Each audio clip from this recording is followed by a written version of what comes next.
ये भाग प्रथम के संसाधन भूगोल के अंतर्गत अजैविक संसाधनों में से जल संसाधनों की चर्चा हम प्रारंभिक रूप से करेंगे। जल मनुष्य और सभी प्राणियों के जीवन के लिए महत्वपूर्ण है, लेकिन जीवन के साथ साथ ये विभिन्न आर्थिक गतिविधियों के लिए भी बहुत महत्वपूर्ण है। जिस क्षेत्र में जल होगा वहाँ विभिन्न प्रकार की आर्थिक गतिविधियाँ, पशुपालन, कृषि, परिवहन, मत्स्यन आदि तेज़ी से बढ़ता है और वो प्रदेश विकसित होने लगता है। विश्व की जो प्राचीन सभ्यताएं थी और मानव की जो संस्कृति का प्रारंभिक विकास जल क्षेत्रों में हुआ।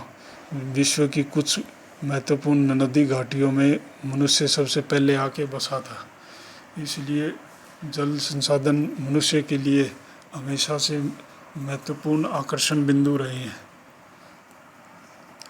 जल स्रोतों का उपयोग सिंचाई और जल विद्युत उत्पादन के साथ साथ कृषि कार्यों में, औद्योगिक कार्यों में भी किया जाता है।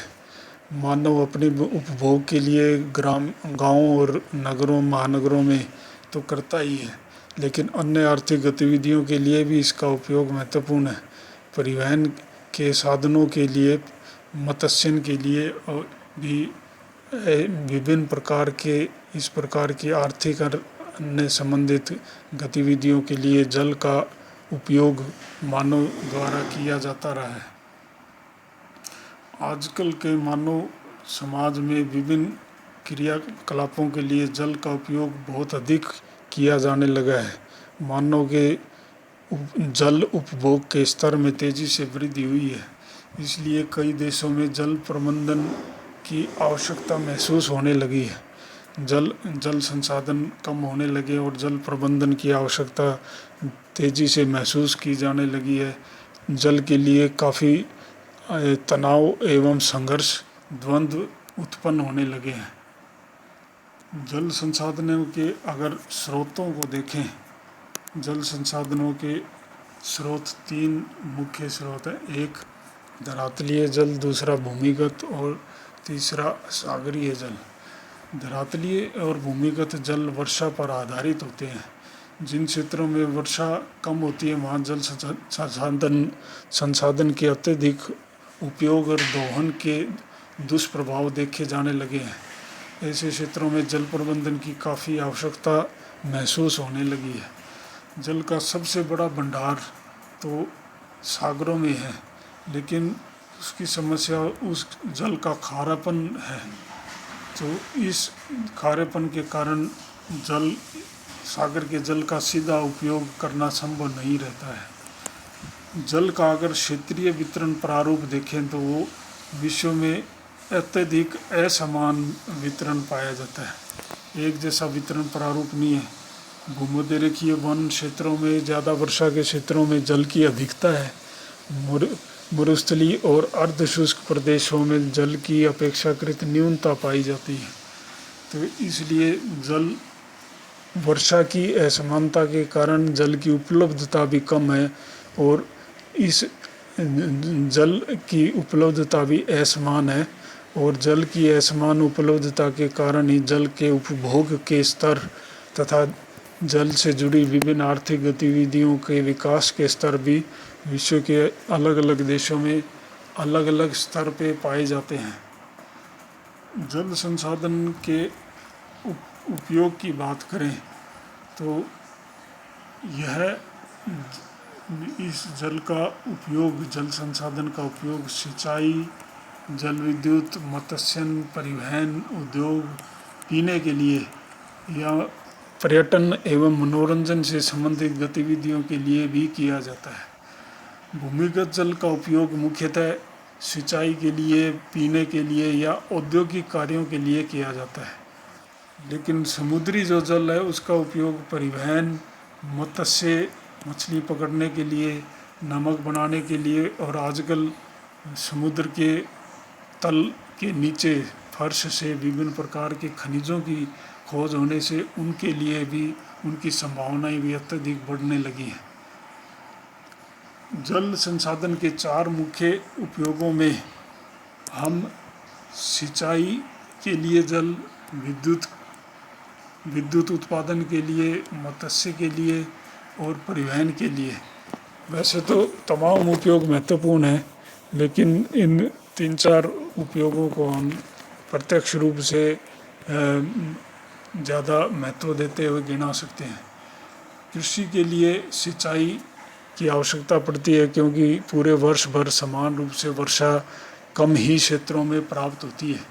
सिंचाई के लिए मनुष्य विभिन्न विधियों और तकनीकों का विकास करता आया है। आजकल पाइपलाइनों या नहरों के द्वारा जल को दूर दूर तक सिंचाई के लिए ले जाया जाता है। वैसे सिंचाई की दृष्टि से सबसे सिंचित प्रदेश एशिया महाद्वीप है, जहाँ दक्षिणी एशिया, दक्षिण पूर्वी एशिया या पूर्वी एशिया में बड़े स्तर पर सिंचाई की जाती है। मनुष्य के लिए जल का महत्व मछली पकड़ने या मछली पालन और मछली के शिकार दोनों दृष्टि से शुरुआत से ही महत्वपूर्ण रहा है। दोनों मछली पकड़ने के लिए धरातलीय जल और सागरीय जल दोनों महत्वपूर्ण होते हैं। इन दोनों में मछलियों को पकड़ने की अपनी अलग विधि और अर्थव्यवस्था होती है। आंतरिक भागों में धरातलीय जल स्रोतों से मत्स्यन भी किया जाता है, लेकिन मत्स्य पालन की भूमिका वहाँ कई बड़े तालाबों में ज़्यादा होने लगती है। सागरों में जिन मत्स्य का उत्पादन होता है वह व्यापारिक दृष्टि से काफ़ी महत्वपूर्ण होती है। 2 तरह की मछलियाँ सागर में उत्पादित होती हैं, एक जो सागर के फर्श पर और दूसरी जो उथले सागर में पाई जाती हैं। उथले सागर की मछलियाँ और गहरे सागर की मछलियाँ या ठंडे जल की मछलियाँ, गर्म जल की मछलियाँ, ऐसे विभिन्न सागरीय दशाओं में तरह तरह की मछलियों के स्वरूप पाए जाते हैं और विभिन्न प्रकार की मछलियों के अपने अपने आर्थिक महत्व होता है। विश्व में वर्षा की मात्रा हर क्षेत्र में समान नहीं होती है, इसलिए प्रवाहित जल की मात्रा भी असमान होती है। प्रवाहित जल की मात्रा असमान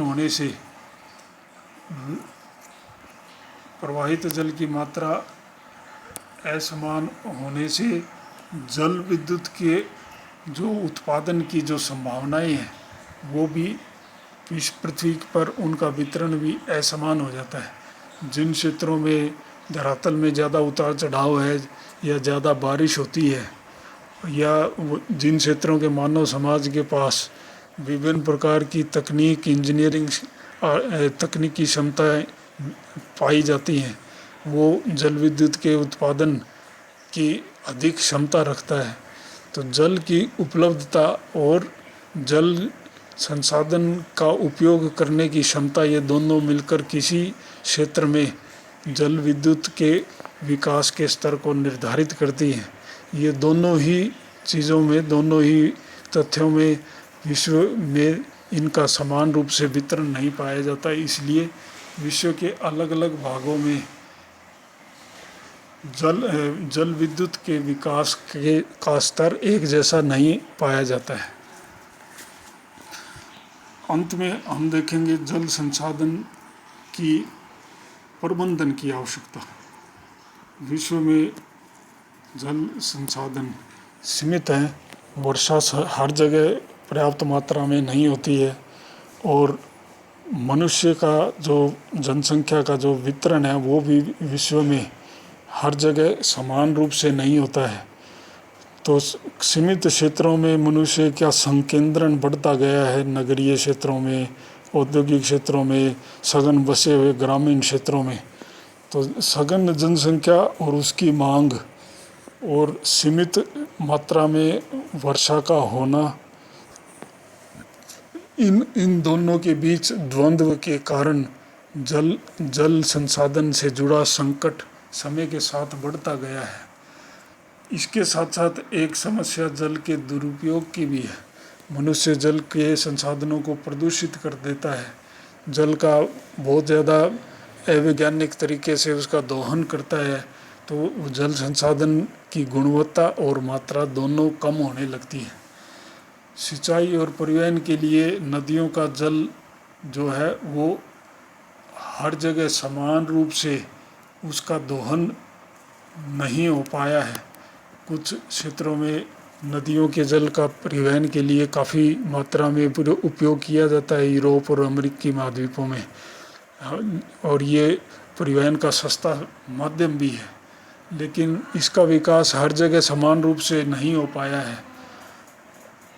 आजकल विश्व के कई देशों में जल संसाधन से जुड़े संकट के कारण बहुत से देश जल संसाधनों के आकलन और यथासंभव उनको संरक्षित करने के उपायों के बारे में नीतियां बनाने लगे हैं और उन नीतियों को लागू करने लगे हैं। जल संरक्षण की मूल भावना जल के इस प्रकार प्रबंधन करने में है जिससे जल की स्वच्छता, जल की मात्रा, उसका भंडार इस प्रकार बना रहे कि भविष्य की पीढ़ियों के लिए भी उसकी गुणवत्ता और मात्रा समान रूप से उपलब्ध बनी रहे। वर्षा जल के संरक्षण की आवश्यकता आजकल फिर से महसूस होने लगी है, क्योंकि मानव के जल संसाधन के उपयोग और बढ़ती हुई मांग और दुरुपयोग के कारण जल संसाधन की प्रति व्यक्ति उपलब्धता कम होती गई है। इसलिए जल संरक्षण की आवश्यकता महसूस होने लगी है। इसके लिए परंपरागत जल संरक्षण की जो विधियां, जो तकनीक है, उनका उपयोग भी कई क्षेत्रों में बढ़ा है और जल संरक्षण की आधुनिक तकनीक या विधियों का संयोजन करके, परंपरागत तरीकों से संयोजन करके विभिन्न प्रदेशों में जल संसाधनों के संरक्षण के प्रयास किए जाने लगे हैं।